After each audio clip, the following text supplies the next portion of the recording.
E aí, galera, Juventude Supere, como é que vocês estão? Uma boa terça-feira para você, uma terça-feira chuvosa. Essa é uma das vantagens do online. Agora você está aí no seu sofá, quentinho, embaixo do edredom, a não ser que você trabalhe, como a maioria de nós. Talvez você está agora dentro da tua condução, voltando para casa. E muito obrigado por você estar conectado com a gente, muito obrigado por mais uma terça-feira. A gente está aqui permanecendo diante do Senhor, declarando palavras de amor, palavras de esperança, sobre tudo aquilo que a gente acredita que Jesus é e sobre tudo aquilo que nós pensamos sobre Ele. Muito obrigado por você estar aqui. Antes da gente falar da mensagem de hoje, eu quero te dizer uma coisa. Primeiro, a gente já está nas vésperas de voltar para a nossa celebração presencial. Eu tenho certeza que você está com o coração cheio de expectativa. Provavelmente, em dezembro, aí, logo no início de dezembro, a gente já deve estar voltando. Estamos preparando aí uma volta do jeito que você já sabe como a gente tem expectativa de voltar, do jeito que a gente gosta de adorar como família junto.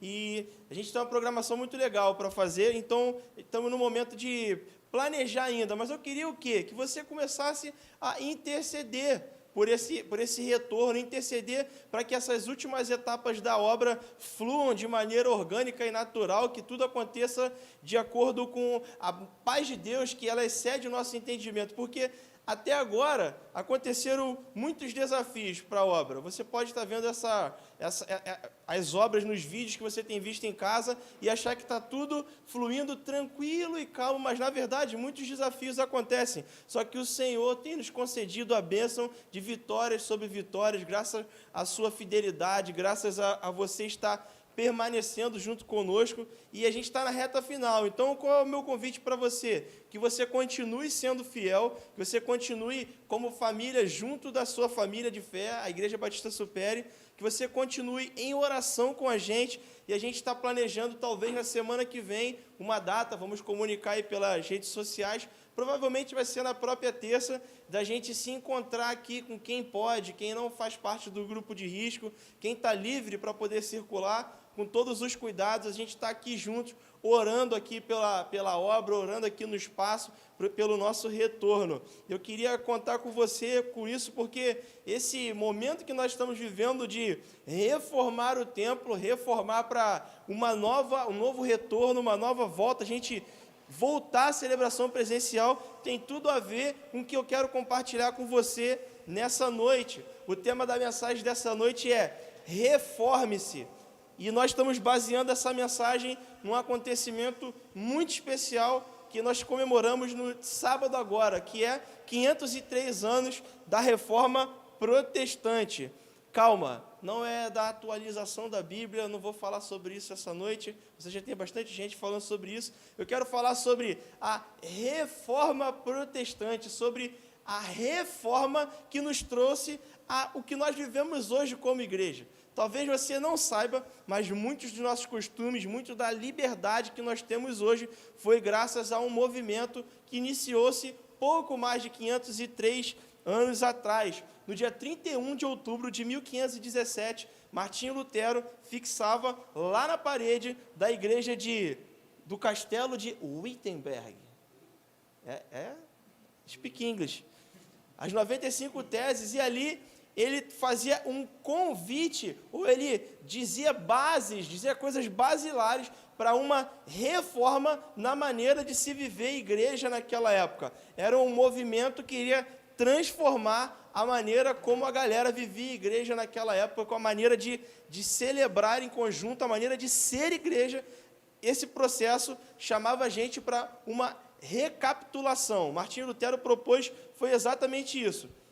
O que estava acontecendo? Só para te dar um pano de fundo, ali era o final da era medieval e o início da era moderna, era o final do século XIX. Então, tem toda aquela história que você leu nos seus livros de história, do Império Romano avançando, e a Igreja Católica dominando o mundo e avançando, e aquela mistura entre clero e Estado e política, e o cara não conseguia mais diferenciar o que era igreja, o que era Jesus, o que era prefeito, o que é Estado, o que é igreja. Estava de maneira tão unida que já não fazia nem mais sentido uma coisa fora da outra. O que aconteceu? De acordo com o avanço, a expansão do Império Romano e do clero diante de toda a sociedade da época, e inúmeros costumes que a Bíblia nos aponta como a maneira correta de ser igreja foram sendo perdidos com o tempo. Você imagina, você tem um Estado, você tem uma galera que o Papa diz que é o clero, que são os eleitos do Senhor ali, a galera que move mesmo a igreja, os sacerdotes, e aí você tem uma casta ali enorme de pessoas que você tem que delegar autoridade, e cada pessoa tem um costume, tem um jeito, tem uma maneira de fazer, e aquilo foi desconfigurando a maneira convencional de ser igreja, como Atos nos ensina, como Jesus nos ensinou que nós deveríamos ser. E chega um determinado momento em que Lutero, que não foi ele somente que iniciou esse movimento da reforma, ele não foi o único reformador, mas ele compilou ali 95 teses que eram bases das quais a igreja havia se esquecido e de qual ele queria relembrar um caminho de volta para fazer.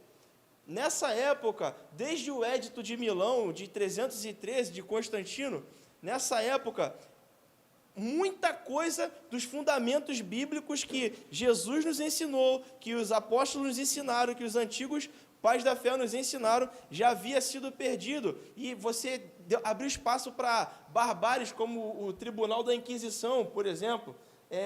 Houve-se até uma frase em que se dizia no altar que, ao tilintar das moedas no gasofilácio, as almas são regeneradas do inferno. Ou seja, como se a doação, a sua oferta salvasse a vida de alguém, sobre o dinheiro salvando. Ou seja, o cara estava cobrando para você ser salvo. Tipo, ele estava privatizando o sangue de Jesus na cruz. Ele era o responsável técnico sobre quem acessa a graça de Deus.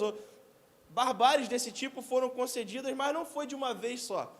Aos poucos, a gente foi perdendo o tino, o senso do que era ser igreja. E isso pode parecer para você algo muito absurdo, mas nos dias de hoje, alguns princípios bíblicos de como é viver igreja, de como é ser um filho amado de Jesus, do que é bom e o que é ruim para nós, também vão sendo perdidos se nós não fizermos o caminho de estar constantemente voltando às Escrituras, encontrando com Jesus nas Escrituras e vendo o que Ele deseja para as nossas vidas, o que é o certo diante dEle, não da gente. Se a gente der mole, a gente quer moldar uma igreja à nossa imagem e semelhança. Bateria é pecado. Rock é do diabo. Essa guitarra com distorção não é de Deus. Baixo de 5 cordas é de coisa de pagode. Não é? A gente quer moldar, mas é tudo a ver com o meu gosto, com o que eu acho. Música rápida é oba-oba. Música lenta é drama. É mantra. O worship é mantra. Mas só tem 4 acordes, é a música. Então, se você for reparar, não é um privilégio dos caras terem se distanciado de alguns princípios básicos. Lógico que eu estou falando uma coisa aqui simples, a gente está falando de mulher poder ou não estar dentro da igreja, como é que a mulher se comporta, eu posso ou não tomar a ceia, quem é que pode ou não, mulher pode, mulher não pode tomar a ceia, quem é que pode celebrar a ceia? O padre pode, mas o ministro pode, mas calma aí, quem pode orar diante da congregação? Coisas que, normal aqui para a gente chegar e falar, Pedro, vem cá, ora pela vida do fulano. Não era bem assim que a banda tocava. Tinha que ser um sacerdote, estar com vestes sacerdotais, e o crucifixo dado por Roma, e muitos costumes que nada tinham a ver com o que Jesus disse que nós deveríamos viver como igreja. Então, a proposta da reforma, naquele dia em específico, quando alguns dizem que Lutero eficazmente mesmo foi lá e pregou as teses na porta do castelo, outras pessoas dizem que, na verdade, ele distribuiu cópias das teses dele para os principais líderes religiosos, e aí chegou à mão deles e aquilo gerou um burburinho e rapidamente avançou por todo o clero, por toda a sociedade. Que qual era a ideia ali? A ideia era que todos pudessem ter acesso à palavra de Deus, que não fosse um privilégio de uma classe superior como o clero poder ter acesso à palavra. A ideia era que cumprisse o que as Escrituras dizem no plano escatológico, para falar bonito aqui, escatológico sobre o retorno de Jesus, de que era necessário que o Evangelho fosse pregado a toda criatura. Mas como? Se só pode ser em latim, se só o padre que... Até aquele grupo conseguir alcançar todo mundo ia levar tempo, né? E nunca iria acontecer, porque estava sob o controle dos homens. Eles queriam gerir a forma daquilo ser lucrativo, daquilo ser bom para Roma, para a igreja que Roma tinha a imagem e semelhança. Então a ideia de Lutero era expor a igreja que Jesus planejou, a igreja que a palavra de Deus nos ensinou a ser, e dar acesso ao povo a essa palavra. Então, esse movimento de reforma inicia. Eu sei que está aparecendo para você, tipo, aula de história. E terça-feira à noite, depois do trabalho, vai fazer sentido e você vai sair daqui, eu tenho certeza, revigorado e bem mais focado sobre qual é o seu papel nessa história e da onde você começa. Porque você não precisa voltar para 313 para você poder viver tudo que os reformadores viveram. Uma história já foi conquistada e hoje você já vive benefícios que te colocam em um outro lugar da história. Avançando. A reforma não dividiu só aquelas tradições, a própria reforma, ela tinha duas vertentes, ela tinha a reforma magisterial e a reforma radical. A magisterial era aquela que queria ter uma comunicação ali com os príncipes, com os líderes, e expandir essa ideia junto do governo e remoldar a maneira como as pessoas iriam viver a igreja. A reforma radical, ela já rejeitava totalmente a ingerência de uma autoridade secular em assuntos que fossem eclesiásticos. E aí, para esses dois grupos, a gente teve pessoas exponenciais aí que defenderam cada um o seu lado. Na magisterial, a gente teve 3 grupos específicos: os evangélicos, os reformados e os anglicanos. E aí surgem alguns nomes que você com certeza já viu, se não nos seus estudos, pelo menos em algum vídeo do YouTube aí, nomes como Martinho Lutero, João Calvino, João Knox, Thomas Cranmer, Guilherme Perk, são pessoas que você, com certeza, já ouviu ser citado como heróis da fé, ou pais da fé, ou reformadores. Você já ouviu isso em algum lugar, e esses caras construíram uma história para nós hoje. Então, o que eu queria compartilhar com você? Esse termo específico, reforma. Por que dar esse nome reforma? Não dá essa interpretação para a gente de atualizar a Bíblia, de viver... Não, vamos reinventar. O pai que gosta de falar isso, né? Filho, não reinventa a roda. Não reinventa a roda. Segue o que Jesus falou, é Jesus sempre, e vai dar certo. Não reinventa a roda. Esse termo reforma, às vezes pode dar esse aspecto de que surgiu o cara com a fórmula da pólvora e reinventou a maneira de ser igreja, quando na verdade não tem nada a ver com isso. O que Lutero fez foi tentar expor para a galera que era necessário retornar à forma. Retornar à forma. Essa palavra reforma, ela vem do latim, de uma palavra chamada reformatio. Não é tropa de elite não, tá? Do grego, estratégia. Não é isso não. Ela vem do termo latino reformatio, que quer dizer se opor, reagir, recusar, reestabelecer uma primeira forma. Então era exatamente isso que Lutero queria. Carl Trueman diz o seguinte: a reforma é a tentativa de colocar Deus, como Ele se revelou em Cristo, no centro da vida e do pensamento da igreja. A reforma é a tentativa de colocar Deus, como Ele se revelou em Cristo, no centro da vida e do pensamento da igreja. É exatamente o que a gente falou até agora. Calma, peraí. Estado, segura aqui. Política, segura aqui. Imposto, segura aqui. Calma aí. Vamos trazer Jesus para o centro. E não é Jesus que se enquadra a nossa maneira de ser sociedade, mas eu olho para Jesus e olhar para Jesus me ensina como eu devo viver em comunidade. Não é a maneira que Roma desejava cobrar seus impostos ou impor o dogma, a doutrina da sua igreja, que Jesus tinha que se moldar e se encaixar ali, e a gente vai pregar de Jesus o que der dentro desse quadrado que não é. Vamos voltar a olhar para Jesus e passar tempo suficiente olhando para Ele, para pensar o que a gente precisa abandonar. E aí já vai o primeiro bizu da noite. Se você olhar para Jesus por tempo suficiente, Ele vai te mostrar coisas que vão ter que sair da sua vida e coisas que vão ter que mudar. E quando eu digo coisas, eu estou falando atitudes, escolhas, pessoas, lugares, momentos, causas, propósitos, porque Jesus, ele tem essa força, ele é essa força, que quando você se aproxima dele, automaticamente, ele começa a expelir aquilo que é danoso para a sua vida.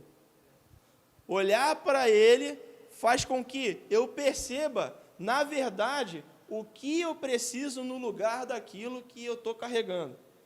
Sacou? Às vezes você está com um piano nas costas, nem sabe por quê. Você olha para Jesus e ele te mostra, cara, esse fardo você não precisa carregar. Você precisa avançar para o próximo lugar, para o próximo nível, para o próximo objetivo.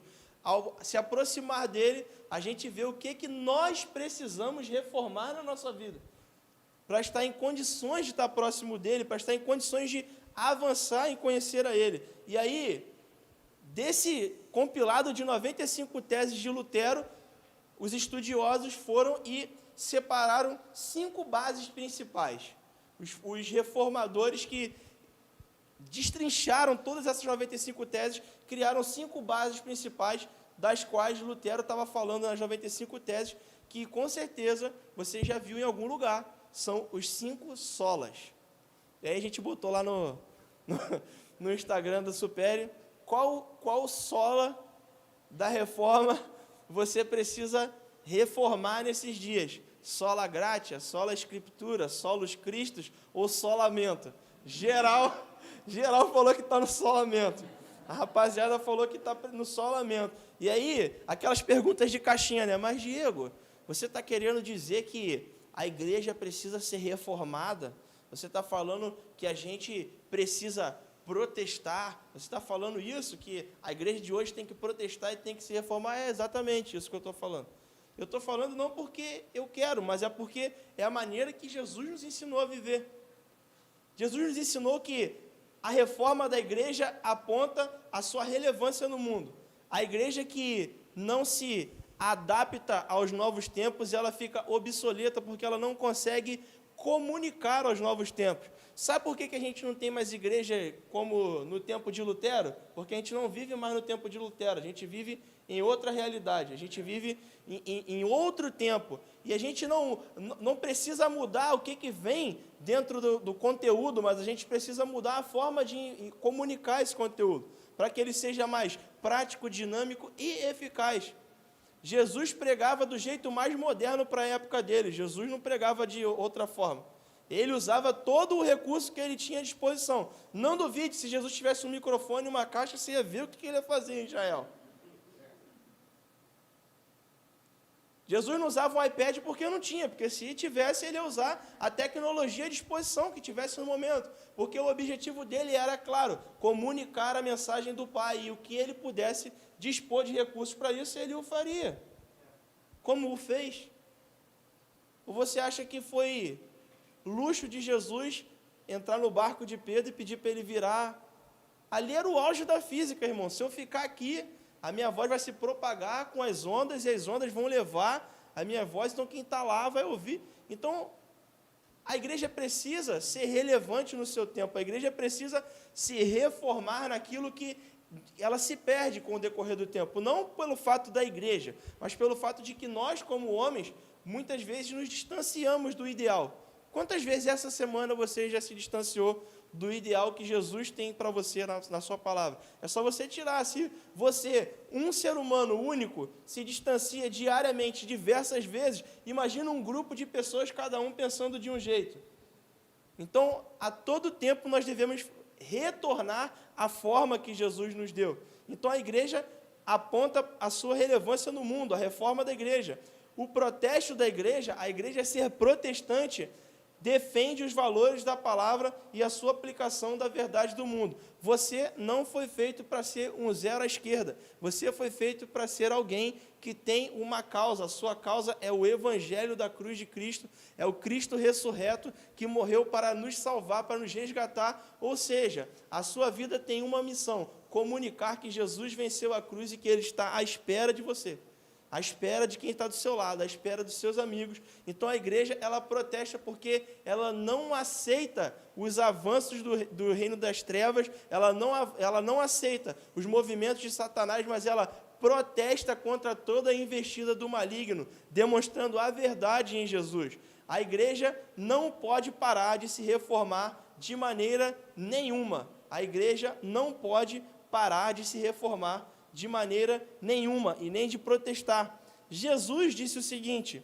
o céu e a terra passarão, mas as minhas palavras jamais passarão. O conteúdo nunca é de acordo com o gosto do cliente. A palavra é uma verdade única. Jesus é a verdade. Então, essa verdade nunca deixou de existir e nunca vai deixar de existir. Essa verdade não precisa de um pacote novo do Windows de atualizações, ela já está plena. Como disse Billy Graham, a Bíblia Sagrada está mais atualizada do que o jornal que vai sair amanhã para circular na cidade.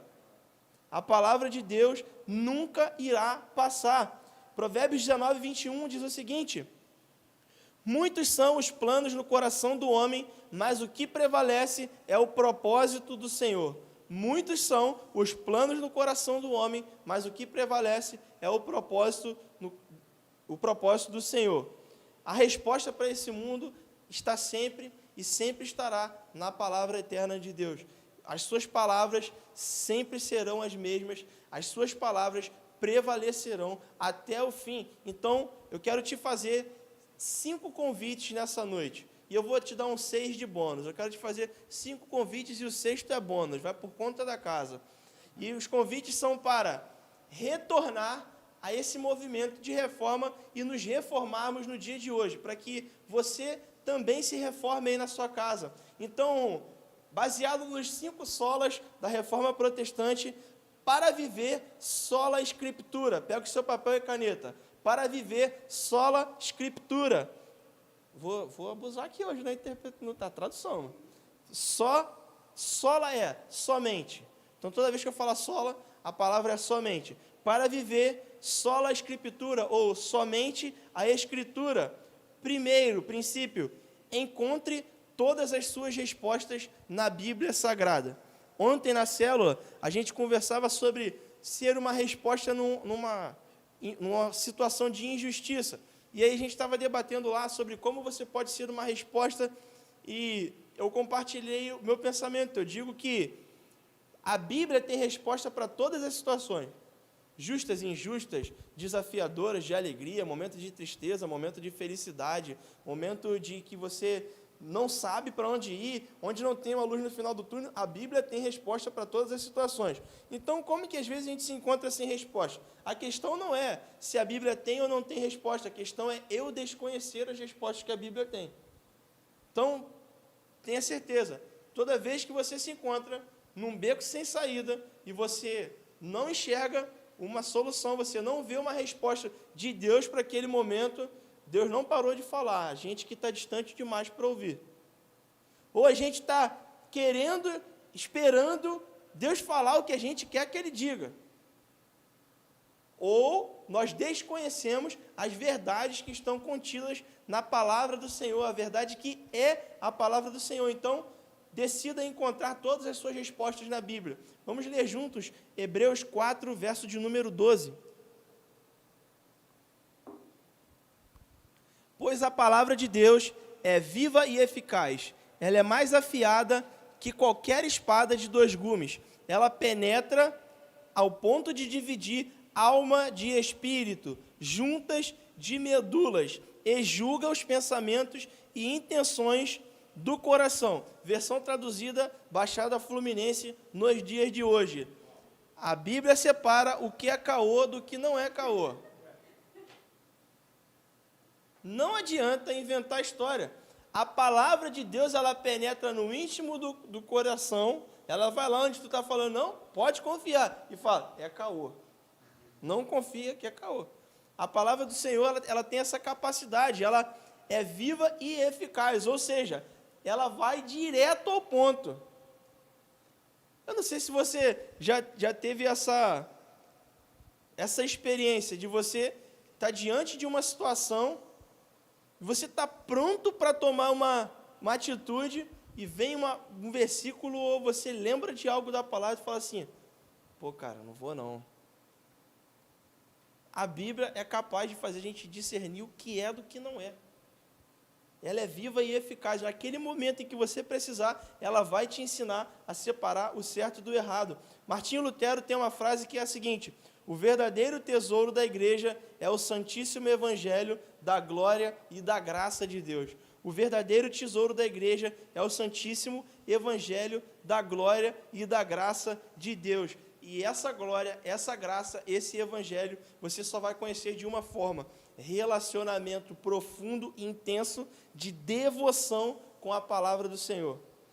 E se você achar assim, pô, mas isso é coisa demais para um livro, ser devoto, ser apaixonado, queimar por um livro, dedicar uma vida, lembre-se que esse livro é uma pessoa, é o verbo que se fez carne, é Jesus. Passar tempo com a Bíblia é passar tempo com Jesus. Dedicar tempo para ouvir o que a Bíblia tem a dizer é dedicar tempo para ouvir o que Jesus tem a dizer. Por que a Bíblia é relevante para mim e para a sua vida? A Bíblia é a palavra de Deus. Ela não contém a palavra de Deus, ela é a palavra de Deus. Salmo 119, 89. A tua palavra, Senhor, para sempre está firmada nos céus. Para sempre está firmada nos céus. B, a Bíblia é perfeita e sem limitações. Salmo 19, verso 7.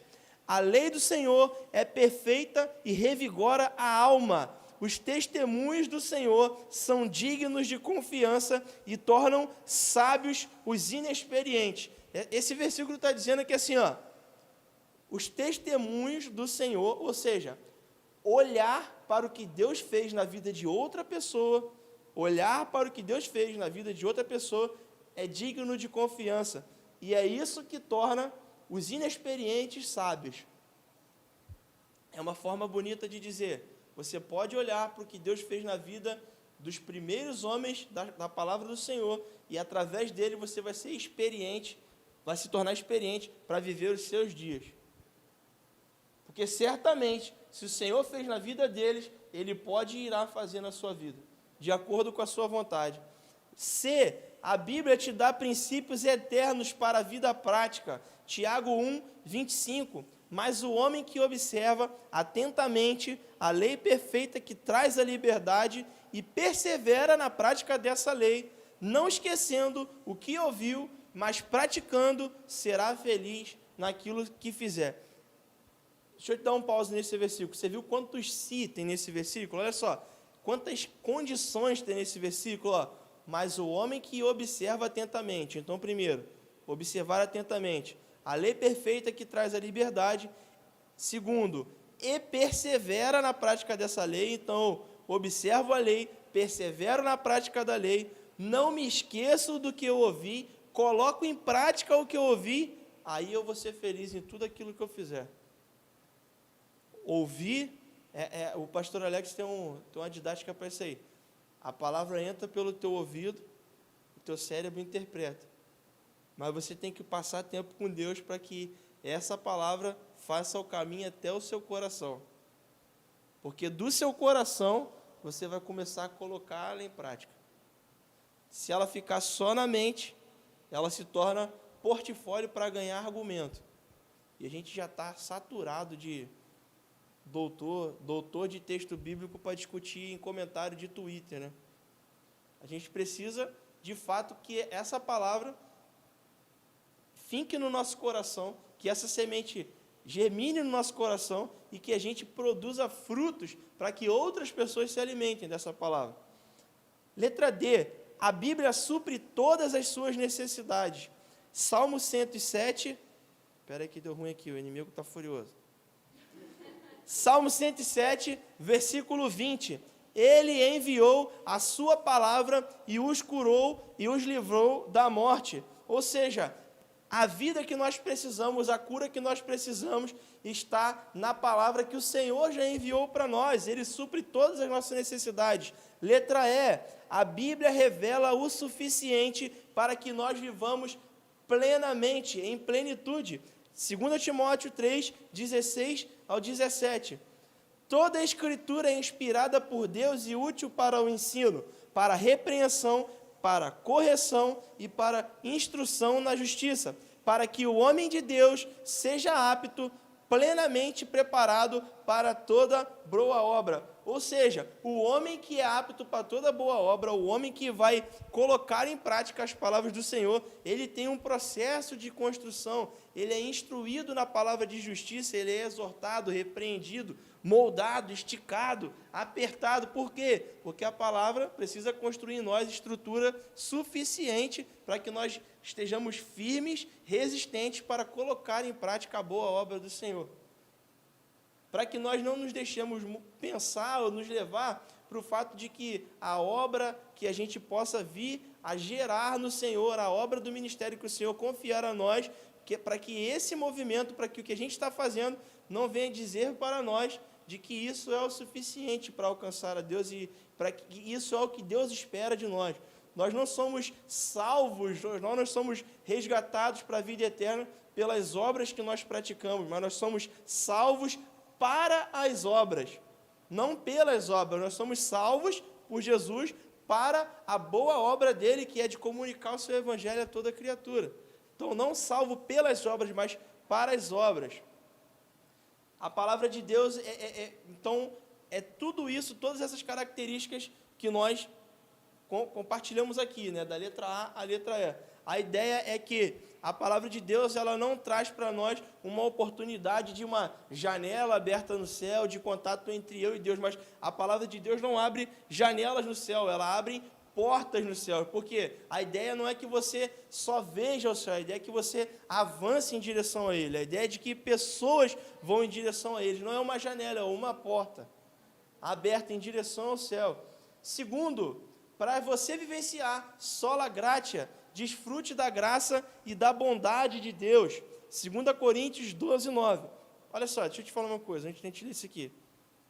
É muito versículo, é muito texto bíblico mesmo, porque os reformadores eram estudiosos, eram mestres e doutores. Você não está vendo, mas o Gabriel está quase pescoçando ali já. Mas é muito versículo, são muitas bases. Por quê? É surra de Bíblia, irmão. Para a gente poder conhecer a fundo qual é a verdade sobre tudo que o Senhor tem para nós, a gente precisa manejar bem a palavra da verdade, a gente precisa conhecer quais são as bases que guiam esse pensamento. Então, desfrutar da graça e da bondade do Senhor, para a gente vivenciar sola gratia ou solamente pela gratia, desfrute da graça e bondade de Deus. 2 Coríntios 12, 9. Mas ele me disse: a minha graça é suficiente para você, pois o meu poder se aperfeiçoa na sua fraqueza. Portanto, eu me gloriarei ainda mais alegremente em minhas fraquezas, para que o poder de Cristo repouse em mim. Ou seja, não é que você vai ser forte, o poder de Deus se aperfeiçoa na nossa fraqueza. O que isso diz para mim e para você nos dias de hoje? Cara, não tem abismo tão profundo que você esteja que a graça do Senhor não te alcance e te resgate. Não tem escolhas erradas que você tome na sua vida suficientemente ruins para que Deus deixe de te amar. Não tem coisas boas também suficientes que você faça tanto para que Deus te ame mais do que Ele te amava. Deus te ama e pronto. A graça dEle está disponível para você e pronto. Isso não quer dizer que, porque a graça de Deus está disponível para mim, eu posso fazer o que eu quiser e Deus vai se moldar para me resgatar, não. A gente já falou isso até aqui em outra celebração. Nós acreditamos que a graça ela é flexível e ela se expande o necessário, o quanto for necessário, ela vai na maior profundeza do que você se enfiou lá no abismo do inferno, ela se estica e ela vai até lá, mas não vai até lá para te abraçar e ficar do teu lado, ela vai até onde você estiver para te resgatar e te trazer de volta para o lugar onde o sangue comprou para você estar. ela se flexibiliza o máximo necessário para poder facilitar o seu resgate, para poder agilizar o seu resgate. As suas limitações revelam a sua necessidade de Deus e não a estação final. A graça de Deus é que te revela qual é o seu lugar final em Deus, o lugar final onde você deve estar. A graça de Deus é o que nos protege e nos promove. Terceiro princípio, para vivenciar o propósito sola fide, ou somente pela fé, é necessário decidir viver pela fé. Romanos 1,17, e esse é um dos versículos bases da reforma, diz o seguinte: porque no Evangelho é revelada a justiça de Deus, uma justiça que do princípio ao fim é pela fé, como está escrito, o justo viverá pela fé. Eu vou ler de novo com você. Porque no Evangelho é revelada a justiça de Deus, uma justiça que do princípio ao fim é pela fé, como está escrito, o justo viverá pela fé. O que fazer, então, nesse tempo de tanta injustiça? O que fazer quando você abre o seu Twitter e você vê lá que um homem foi inocentado, ou inocentado não, vamos usar o termo que usaram. O que fazer quando você abre o seu Twitter e você vê que um juiz de direito liberou um cara que estuprou uma menina, dizendo que foi um estupro culposo, que ele não teve a intenção de matar ou de estuprar? O que fazer? Porque isso tudo dá a entender que a gente, está acabado, mano, agora é só o último apaga a luz e já olha até para o céu para ver se já não tem trombeta e Gabriel com espada vindo, né? Cara, o que fazer? Mas a palavra diz para a gente que do princípio ao fim, o Evangelho do Senhor nos revela a justiça de Deus que é baseada na fé. A fé, como a gente sabe bastante, é aquilo que a gente ainda não viu, mas a gente acredita com todas as nossas forças. A fé é o que faz a gente vivenciar o inédito. A fé é o que faz a gente enxergar o que ainda não aconteceu. É pela fé que você bota o pé numa estrada que você ainda não viu ser construída. Porque você tem fé na direção que o Senhor te dá. O desânimo, ele olha para a circunstância, mas a fé, ela aponta ao destino. O desânimo vai sempre te mostrar qual é a circunstância. Mas, olha, cara, olha isso, cara. O cara foi inocentado de ter estuprado a mulher, estupro culposo. E você vê, aí vai para outra notícia, os caras estão se matando para saber quem vai ser o presidente dos Estados Unidos. O cara não foi nem eleito, os caras já estão se matando, porque já não aceita o resultado antes do cara ter ganhado, nem sei se já tem um resultado. Nem sabe se um ou outro ganhou, mas os caras já estão se matando porque já não aceita se o outro vai ganhar ou se vai perder. Mas é pela fé que a gente acredita que nós iremos colocar os nossos pés em um destino fincado por Jesus, um lugar profético onde a vontade de Jesus irá se manifestar, um lugar onde nós iremos avançar em direção a Ele e que todas as coisas irão convergir em direção a Ele e que Ele, o justo juiz, no momento certo, da forma certa, trará paz às nações. Essa é a nossa fé. Se você falar para qualquer um na rua, é maluquice, mas é pela fé que nós decidimos promover, no dia de hoje, as notícias do futuro no Senhor. É pela fé. A fé cria o que é inexistente, traz luz ao que é invisível. A fé gera esperança, eterniza a nossa vida. Somente a fé é capaz de acessar a graça de Deus disponível a todo homem. Como está em Efésios, no capítulo 2, no verso de número 8. Porque pela fé sois salvos, por meio da fé, e isto não vem de vós, é dom de Deus.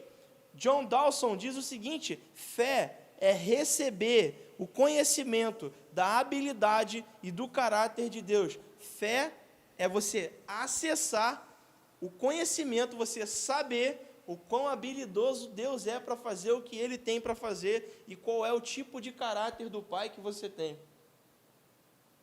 Já parou para pensar nisso? É porque nós temos fé, por quê? Porque nós conhecemos que Deus é capaz de fazer aquilo que Ele diz que é capaz de fazer.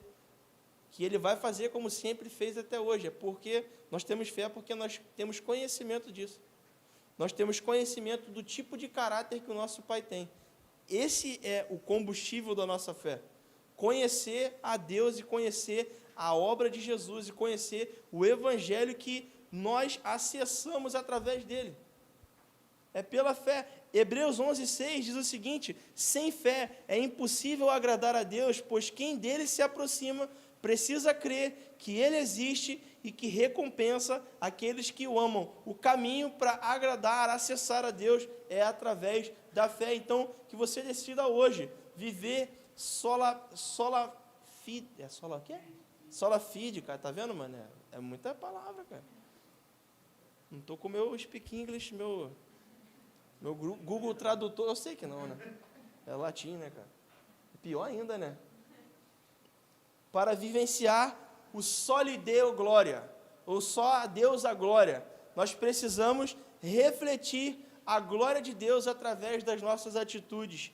Refletir a glória de Deus através das nossas atitudes. 1 Coríntios 10:31 diz o seguinte: assim, quer vocês comam, bebam ou façam qualquer outra coisa, façam tudo para a glória de Deus. Cara, já parou para pensar nesse tipo de vida, nesse tipo de conduta?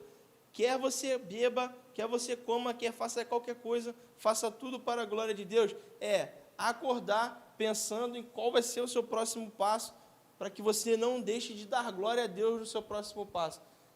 É pensar o seu dia, planejar o seu dia todo, de maneira que glorifique ao Senhor. Vamos que você não consiga viver 100% do teu dia dessa forma. Se você acordar com essa intenção, você acha que o teu dia tem a probabilidade de ser um mau dia? Mesmo que tudo dê errado, à vista do homem, assim? Eu acho impossível que isso aconteça. Porque a glória de Deus presente na nossa vida, ela abre os nossos olhos para enxergar qual é a vontade de Deus por um tempo. Então, mesmo você passando por privações ou desafios em um determinado tempo, quando nós focamos a nossa vida em glorificar a Deus, ainda que a gente passe por um desafio, a gente sabe a oportunidade de glorificar o nome dele em meio àquele desafio. A gente sabe que em alguns momentos é necessário abdicar de conforto, abdicar de tudo fluir da maneira que a gente quer, em prol de movimentar a nossa vida de maneira que glorifique o nome do Senhor. As nossas atitudes, elas revelam quem é influente na nossa vida. A forma como você age determina quem é o rei da sua vida.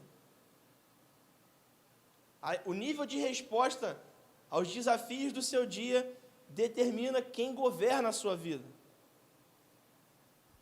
A nossa influência ali, quem influencia as nossas atitudes, a maneira como nós somos influenciados pelas atitudes que a gente tem no dia a dia, diz quem está governando a nossa vida, de quem é a presença que a gente carrega. Olha só, o que tem influenciado o seu dia diz quem é que está presente no seu coração. Já parou para pensar isso? O nível do teu bate-papo diz quem é Senhor da tua vida. O vídeo que tu assiste, o perfil que tu acessa, as hashtags que tu curte, as cutucadas que tu dá no Facebook, os likes. Quem influencia suas atitudes diz qual é a presença que você carrega. Se você puder pensar numa analogia, expor a presença de Deus é como se fosse num espelho. Para você refletir a glória de Deus, é preciso a presença dele diante do espelho. Senão o que você reflete é para onde o espelho estiver apontando. Imagina que você é um espelho. Só tem uma forma de você refletir Deus, é você estar diante dele. Porque se aqui é um espelho, eu boto essa caneca aqui de frente, vai refletir o quê? A caneca, não é? A sua vida é como se fosse um espelho, só tem um jeito de você refletir a Deus, se a presença dele estiver diante de você. Se ele for diante de você. Romanos 3, 23 a 24 diz o seguinte: pois todos pecaram e destituídos foram da glória de Deus, sendo justificados gratuitamente por sua graça, por meio da redenção que há em Cristo Jesus. O pecado nos afastou da glória de Deus e a graça nos trouxe de volta para ela. Pecar nos afastou da glória de Deus e é a graça que resgata a gente de novo para esse lugar. A glória de Deus é como se fosse a força da manifestação da presença de Deus.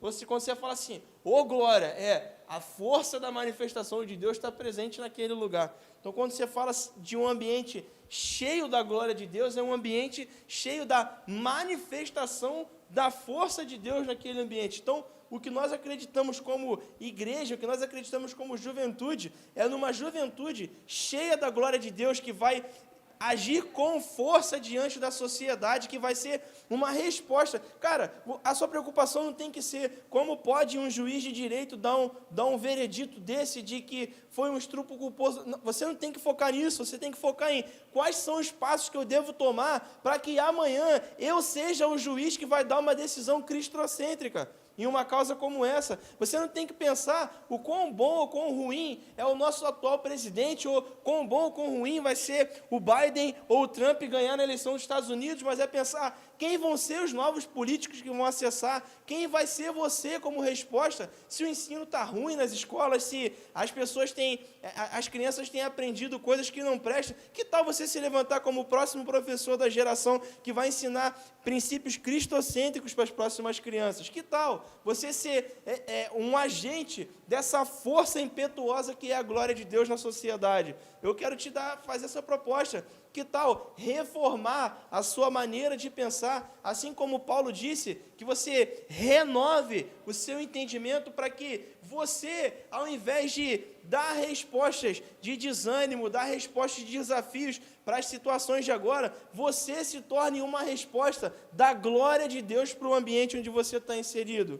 Eu queria te convidar a ser essa resposta. O quinto princípio, e aqui você pode ter lido aí os 5 solas e você não vai ver o sola Espírito Santo, você pode não ter visto, mas os reformadores que faziam parte da ala pentecostal, eles não inseriram um novo sola Espírito Santo, mas quando foram fincadas ali as 5 solas, dos 5 princípios bases da reforma, eles fizeram um plus ali no final e eles disseram, e tudo isso por uma intimidade com o Espírito Santo. Vamos nos aprofundar nesses 5 solas. A gente só falou 4, eu vou falar esse quinto agora, que não é o último sola, mas é porque ele abre caminho para o último, que é buscar ter intimidade com o Espírito Santo.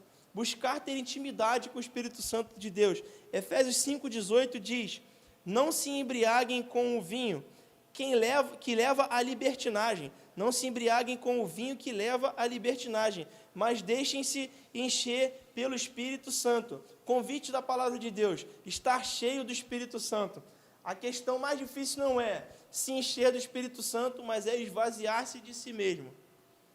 Não é o quanto você está disposto a receber de Deus, mas é o quanto você está disposto de abrir mão de você mesmo, do que você pensa, do que você gosta, do que você quer, em prol de alinhar a sua vontade à vontade de Deus. Pai, o que tem que morrer de mim para que eu possa abrir espaço para ser preenchido pelo Espírito Santo de Deus? Hoje está diante de você 2 escolhas. Você quer ser cheio de quê? De si mesmo ou do Espírito Santo? É necessário uma resposta, e essa resposta vai moldar a maneira que você vai agir e reagir a partir de hoje. Busque ter intimidade com o Espírito Santo, encher-se dele. Steven Furt que diz o seguinte, Deus não pode encher dele mesmo uma pessoa que está cheia de si mesmo. Deus não pode encher alguém dele, uma pessoa que está cheia de si mesmo.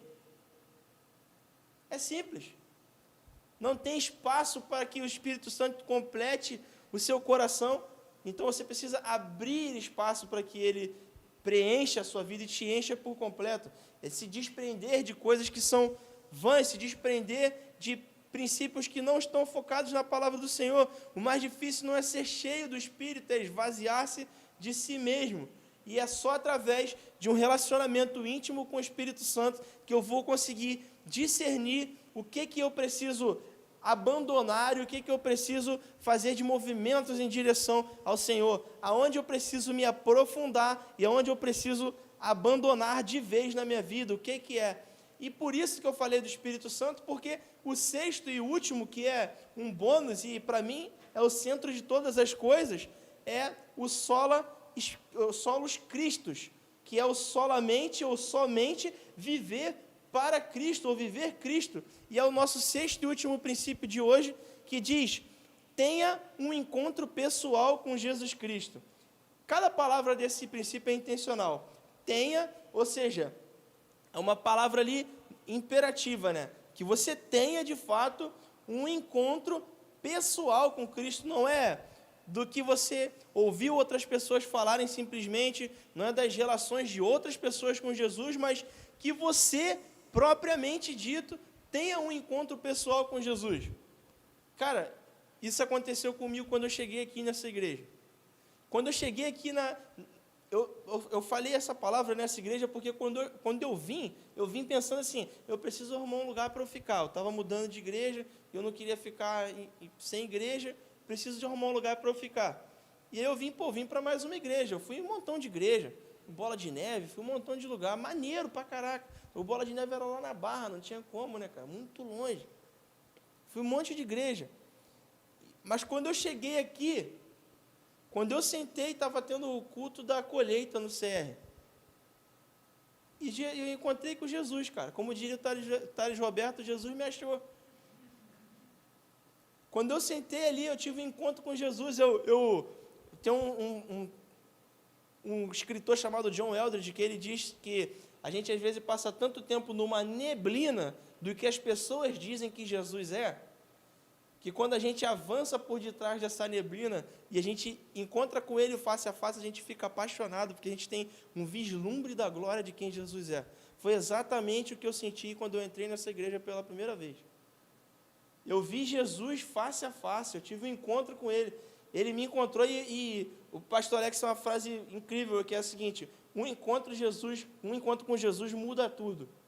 E é de fato isso, que quando você está diante dele, você tem uma visão do que realmente importa, do que realmente tem valor na sua vida, do que você precisa valorizar, de como é importante passar tempo diante dele. E eu fui curado de feridas que eu carregava na minha alma, eu fui transformado de coisas que eu precisava ser transformado, eu fui liberto de pecados que eu carregava comigo há anos, porque eu tive um encontro com ele. Um encontro com ele muda tudo. Um segundo com Jesus não é um tempo breve demais. Um segundo com Ele é um momento de transformação. Se você for acompanhar os evangelhos, todo mundo que se encontrou com Jesus teve a sua vida plenamente restabelecida.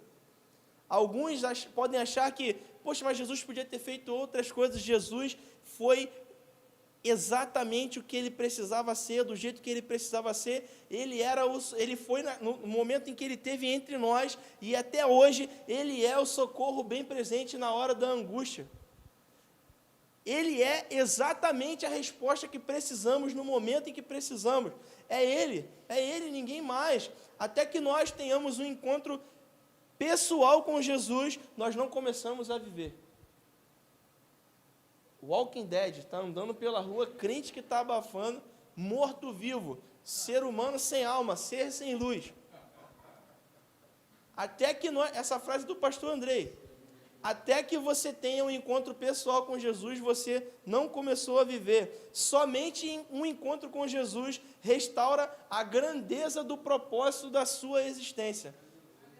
Sabe o que isso quer dizer? Andar sem Jesus é estar sempre abaixo da expectativa, abaixo do propósito, por detrás das linhas da mediocridade. Olhar para Jesus restabelece para nós qual é a grandiosidade do nosso propósito de vida. Uma vida além de si mesmo, uma vida além de nós mesmos, daquilo que a gente quer para nós, mas para aquilo que o Senhor projetou para nós. Não há nada que a presença de Jesus não possa curar.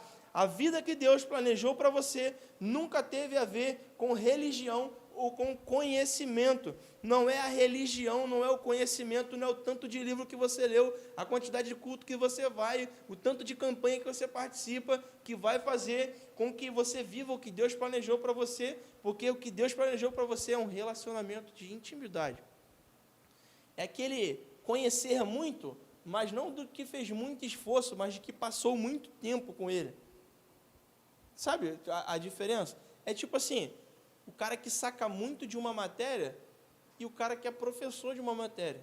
O cara que é professor, ele sabe muito, mas não é só pela quantidade de coisa que ele leu, é pelo relacionamento que ele tem com aquilo. Com Jesus é a mesma coisa, né? A quantidade de livros sobre Jesus, porque se você não tiver um encontro pessoal com ele, você vai ser profundamente conhecedor do que as outras pessoas acham a respeito de Jesus. Já parou para pensar nisso? E tu começa a achar até, mas eu sou calvinista, eu sou luterano, eu sou não sei o quê. Velho, eu sou de Jesus, cara. O próprio Lutero, eu não vou lembrar exatamente o trecho completo agora, mas em